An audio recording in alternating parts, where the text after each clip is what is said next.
Welcome back to our weekly video series Spark, where we highlight new features based on customer requests. This week, we are going to introduce the Figure of Merit Scaling Factor feature for Photonic Inverse Design. With Photonic Inverse Design, it is possible to simultaneously optimize several figures of merit by adding them together. However, these figures of merit may have different scales, or the goal may be to maximize certain figures of merit and minimize others. For example, when designing a grating coupler, you may wish to both maximize the transmission through the coupler and minimize the reflection. Users can now do this with inverse design by defining scaling factors for these two figures of merit. First, two optimization objects corresponding to the two figures of merit are defined in the inverse design Python script and combined in a list.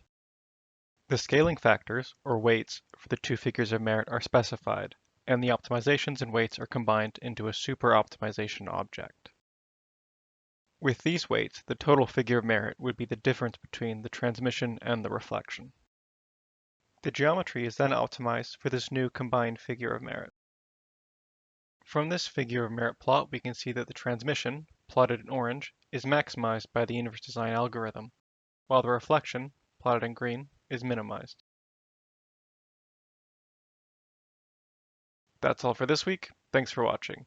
Stay tuned for a video next week, and don't forget to post your feature requests and ideas in the IX.